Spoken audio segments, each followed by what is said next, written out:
Om Santi, Santi, Santi Om. Namo Buddhaya.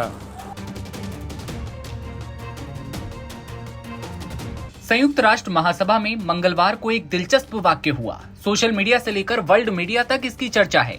Indonesia के राष्ट्रपति ने अपने संबोधन में कुछ ऐसा बोला जो अब सुर्खियों में है।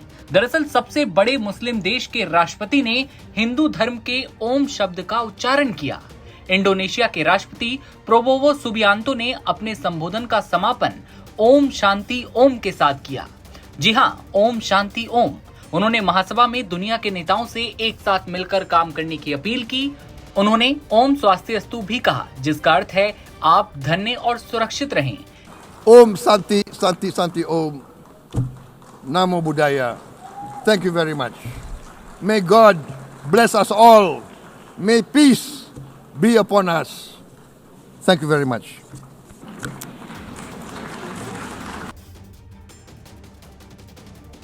ये इंडोनेशिया के हिंदू बहुल बाली द्वीप में बोला जाता है।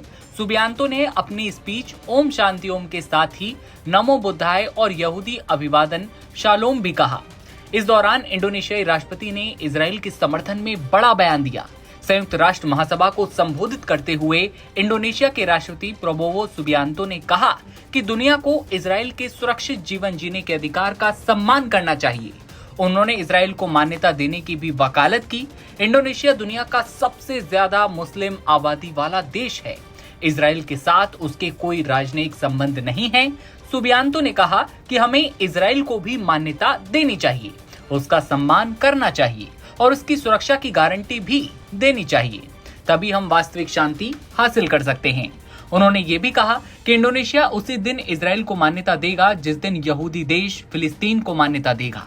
सुबियांतो ने कहा कि इंडोनेशिया ऐसी शांति चाहता है जो दिखाए कि ताकत से सब ठीक नहीं हो सकता।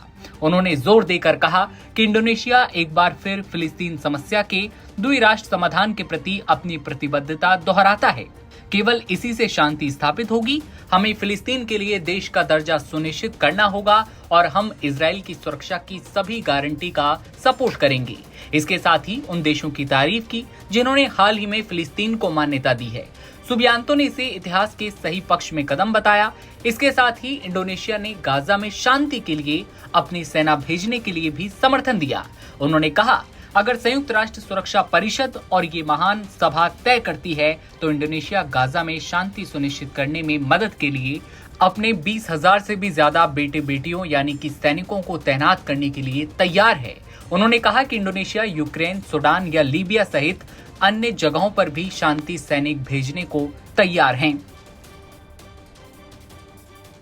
बता दें कि मंगलवार को भी ट्रंप का भाषण हुआ, लेकिन इसके पहले जब वो यूएन हॉल की तरफ जा ही रहे थे तभी एस्केलेटर अचानक बंद हो गया। इसके बाद उनको पत्नी के साथ पैदल ही सीढ़ियों से चढ़ना पड़ा। इसके बाद जब भाषण देने की बारी आती है तब उन्होंने देखा कि टेलीप्रॉम्प्टर काम ही नहीं कर रहा। उन्होंने इस पर मजाकिया लहजे में कहा कि उन्हें बिना टेलीप्रॉम्प्टर के बोलने में दिक्कत नहीं होगी, लेकिन जिसके पास ये जिम्मेदारी है उसकी नौकरी खतरे में है। ट्रंप ने आगे कहा कि अमेरिकी फंडिंग में कटौती और चीन से समय पर फंड न मिलने की वजह से यूएन की आर्थिक स्थिति खराब है। उन्होंने आगे कहा कि वे जब यूएन में बोलने के लिए आ रहे थे तो इसकी स्वचालित सीढ़ियां यानी कि एस्केलेटर भी खराब थी। मेलेनिया फिट हैं इसलिए बच गईं। मुझे तो डर था कि कहीं गिर ना जाएं। ट्रंप ने भाषण की शुरुआत में कहा था कि उनका टेलीप्रॉम्प्टर खराब हो गया है। ट्रंप ने हल्के फुल्के अंदाज में कहा, टेलीप्रॉम्प्टर खराब है तो क्या, इससे दिल से बोलने का मौका मिलता है, लेकिन जो इसे चला रहा है वो मुश्किल में है। एक यूएन अधिकारी ने रॉयटर्स न्यूज एजेंसी को बताया कि टेलीप्रॉम्प्टर व्हाइट हाउस की टीम चला रही थी, न कि यूएन। ट्रंप के भाषण के बाद यूएन महासभा के अध्यक्ष एनालेना बेयरबॉक ने कहा, हमें कई सवाल मिल रहे हैं लेकिन चिंता ना करें, यूएन के टेलीप्रॉम्प्टर बिल्कुल ठीक से काम कर रहे हैं। तो ये था यूएन में हुई पूरी चर्चा का परिदृश्य, जो कि हमने आपके सामने रखा कि किस तरह से ट्रंप एंट्री लेते हैं, एस्केलेटर खराब हो जाता है और उसके बाद जब उनके भाषण की बारी आती है तो वहां पर उनके भाषण के दौरान भी टेलीप्रॉम्प्टर ठीक से काम नहीं करता। इस खबर पर आपकी क्या राय है कमेंट सेक्शन में बताइए और तमाम खबरों के लिए बने रहिए नवभारत टाइम्स के साथ।